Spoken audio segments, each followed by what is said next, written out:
Percy is a little green tank engine who works in the yard at the big station. He is a funny little engine and loves playing jokes. These jokes sometimes get him into trouble. "Beep, beep," he whistled one morning. "Hurry up, Gordon. The train's ready." Gordon thought he was late and came puffing out. "Ha ha ha ha," laughed Percy and showed him a train of dirty coal trucks. Gordon didn't go back to the shed. He stayed on a siding thinking how to pay Percy out. "Stay in the shed today," squeaked Percy to James. "The Fat Controller will come and see you." James was a conceited engine. "Ah," he thought, "the Fat Controller knows I'm a fine engine, ready for anything. He wants me to pull a special train." So James stayed where he was, and nothing his driver and fireman could do would make him move. But the Fat Controller never came, and the other engines grumbled dreadfully. They had to do James's work as well as their own. At last, an inspector came. "Show a wheel, James," he said crossly. "You can't stay here all day." "The Fat Controller told me to stay here," answered James sulkily. "He sent a message this morning." "He did not," retorted the inspector. "How could he? He's away for a week." "Oh," said James. "Oh," and he came quickly out of the shed. "Where's Percy?" Percy had wisely disappeared. When the Fat Controller came back, he did see James and Percy too. Both engines wished he hadn't. James and Gordon wanted to pay Percy out, but Percy kept out of their way. One morning, however, he was so excited that he forgot to be careful. "I say, you engines," he bubbled, "I'm to take some trucks to Thomas's Junction. The Fat Controller chose me specially. He must know I'm a really useful engine." "More likely he wants you out the way," grunted James, but Gordon gave James a wink, like this. "Ah, yes," said James. "Just so, you were saying, Gordon?" "James and I were just speaking about signals at the junction. We can't be too careful about signals, but then I needn't say that to a really useful engine like you, Percy." Percy felt flattered. "Of course not," he said. "We had spoken of backing signals," put in James. "They need extra special care, you know. Would you like me to explain?" "No, thank you, James," said Percy airily. "I know all about signals." And he bustled off importantly. James and Gordon solemnly exchanged winks. Percy was a little worried as he set out. "I wonder what backing signals are," he thought. "Never mind, I'll manage. I know all about signals." He puffed crossly to his trucks and felt better. He saw a signal just outside the station. "Bother," he said. "It's at danger." "Oh, oh, oh, oh, oh," screamed the trucks as they bumped into each other. Presently, the signal moved to show line clear. Its arm moved up instead of down. Percy had never seen that sort of signal before. He was surprised. "Down means go," he thought, "and up means stop. So up or still must mean go back. I know, it's one of those backing signals. How clever of me to find that out." "Come on, Percy," said his driver. "Off we go." But Percy wouldn't go forward, and his driver had to let him back in order to start at all. "I am clever," thought Percy. "Even my driver doesn't know about backing signals." And he started so suddenly, the truck screamed again. "Whoa, Percy," called his driver. "Stop! You're going the wrong way." "But it's a backing signal," Percy protested, and told him about Gordon and James. The driver laughed and explained about signals that point up. "Oh, dear," said Percy. "Let's start quickly before they come and see us." But he was too late. Gordon swept by with the express and saw everything. The big engines talked about signals that night. They thought the subject was funny. They laughed a lot. Percy thought they were being very silly.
you know what?" asked Percy.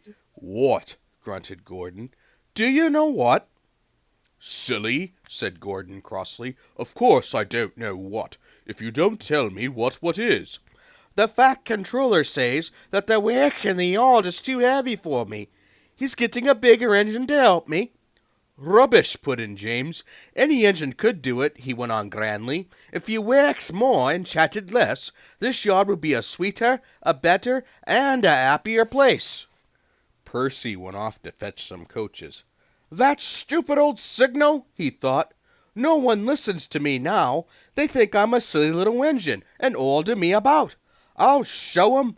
I'll show 'em," he puffed as he ran about the yard, but he didn't know how. Things went wrong, the coaches and trucks behaved badly, and by the end of the afternoon he felt tired and unhappy. He brought some coaches to the station and stood panting at the end of the platform. "Hello, Percy," said the Fat Controller. "You look tired."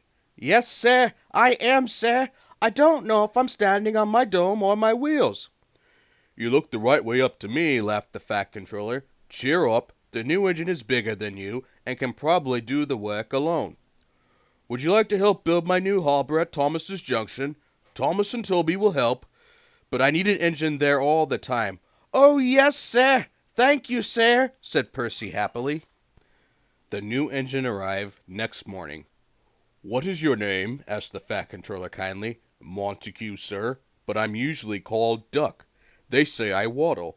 I don't really, sir, but I like Duck better than Montague." "Good," said the Fat Controller. "Duck it shall be.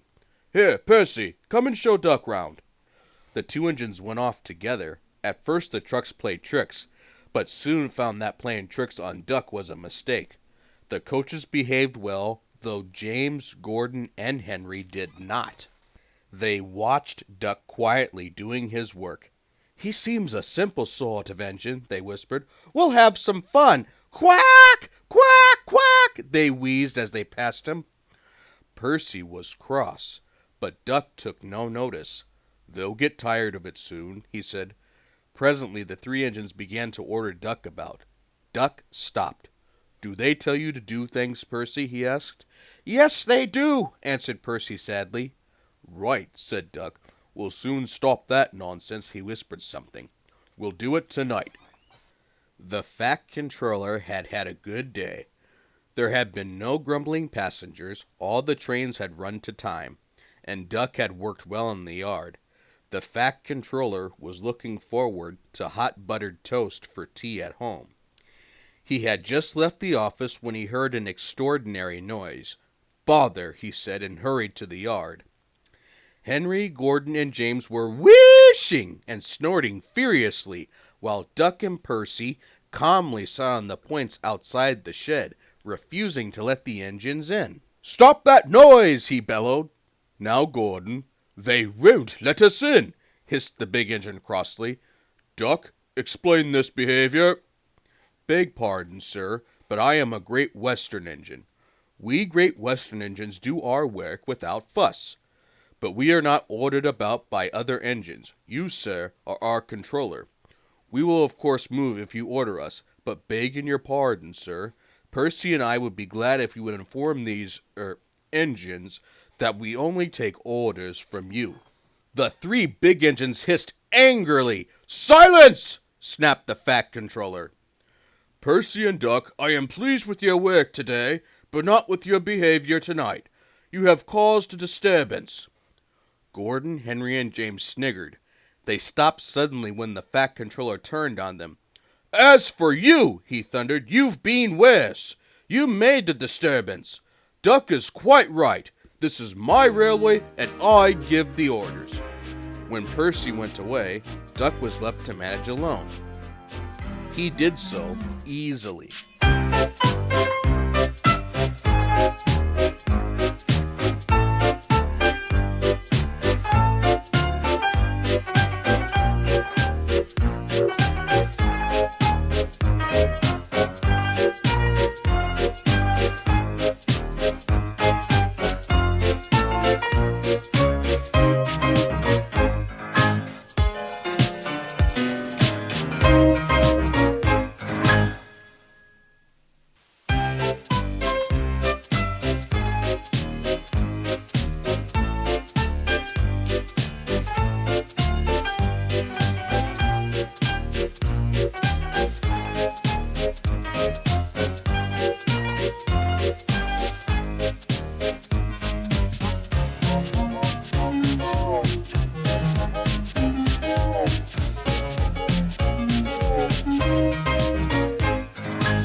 Percy worked hard at the harbor.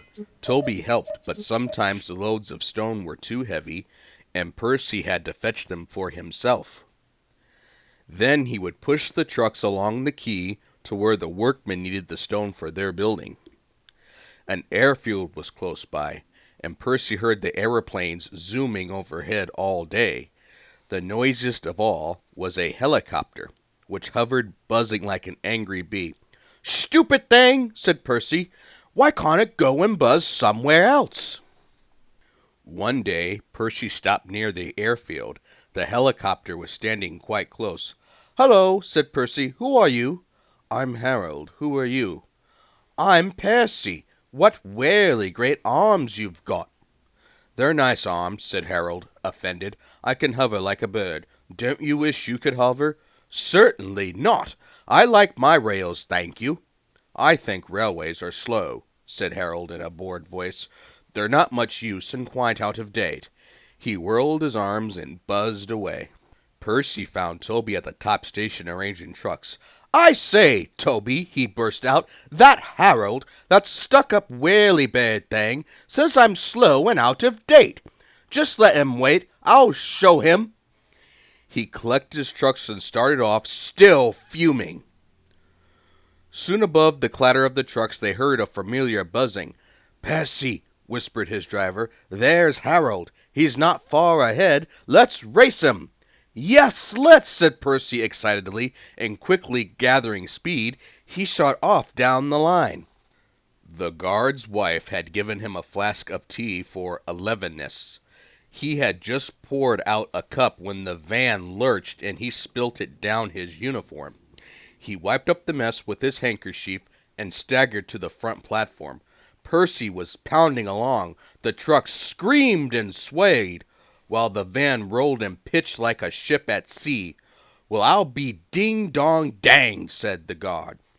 Then he saw Harold buzzing along and understood. "Go it, Percy," he yelled. "You're gaining." Percy had never been allowed to run fast before. He was having the time of his life. "Hurry, hurry, hurry," he panted to the trucks. We don't want to," they grumbled, but it was no use. Percy was bucketing along with flying wheels, and Harold was high and alongside. The fireman shoveled for dear life, while the driver was so excited he could hardly keep still. "Well done, Percy," he shouted. "We're gaining. We're going ahead. Oh, good boy, good boy." Far ahead, a distant signal warned them that the wharf was near. Shut off steam, whistle, beep, beep, beep, brakes, God, please. Using Percy's brakes, too, the driver carefully checked the train's headlong speed. They rolled under the main line and halted smoothly on the wharf. "Oh, dear," groaned Percy. "I'm sure we've lost." The fireman scrambled to the cab roof.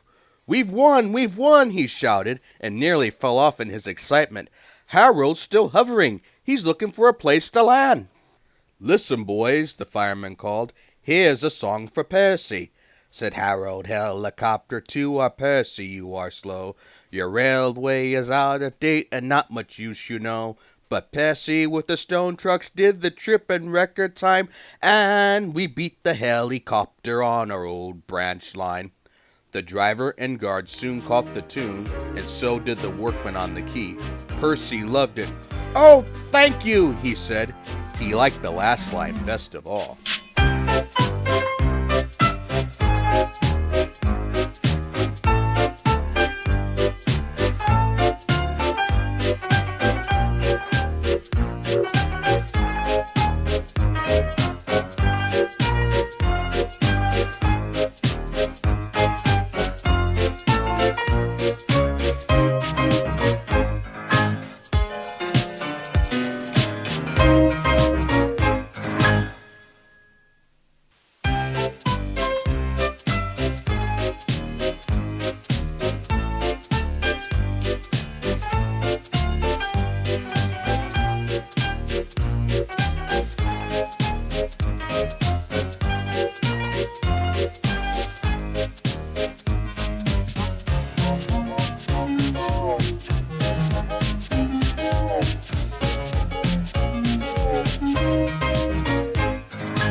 mob of excited children poured out of Annie and Clarabelle one morning and raced down to the beach. "They're the Vicar's Sunday School," explained Thomas.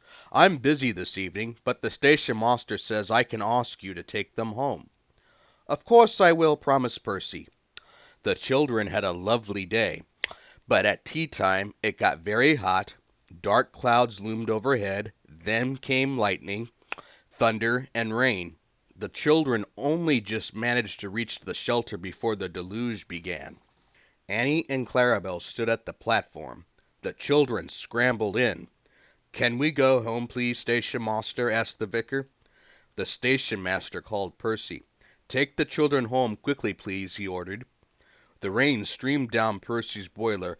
"Ugh!" he shivered and thought of his nice dry shed. Then he remembered.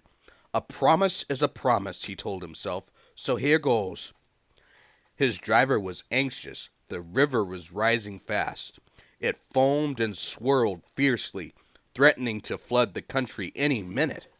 The rain beat in Percy's face. "I wish I could see! I wish I could see!" he complained. They left a cutting and found themselves in water. "Oh, my wheels!" shivered Percy. "It's cold!" But he struggled on. "Ooh, shh!" he hissed. "It's sloshing my fire!" They stopped and backed the coaches to the cutting and waited while the guard found a telephone. He returned looking gloomy. "We couldn't go back if we wanted," he said. "The bridge near the junction is down." The fireman went to the guard's van carrying a hatchet. "Hullo," said the guard. "You look fierce." "I want some dry wood for Percy's fire, please." They broke up some boxes, but that did not satisfy the fireman. "I'll have some of your floorboards, please," he said. "What? My nice floor?" grumbled the guard. "I only swept it this morning." But he found a hatchet and helped. Soon they had plenty of wood stored in Percy's bunker. His fire burnt well now. He felt warm and comfortable again. Buzz, buzz, buzz. "Oh dear," thought Percy sadly. "Harold's come to laugh at me." Bump! Something thudded on Percy's boiler. "Ow!" he exclaimed in a muffled voice.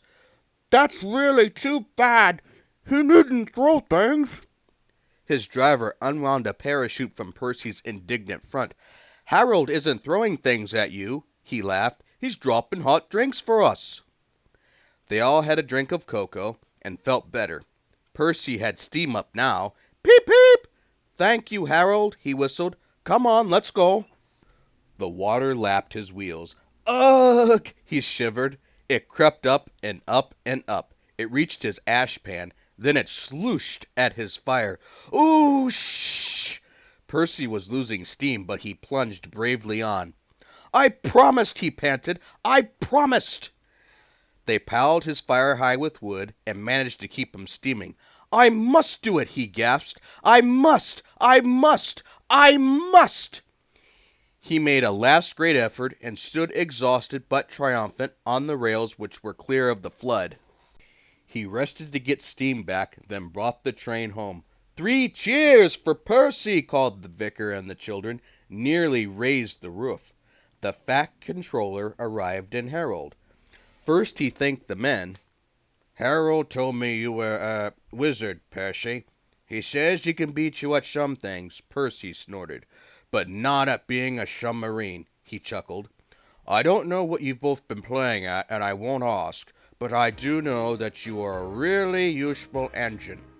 "Oh, sir," whispered Percy happily.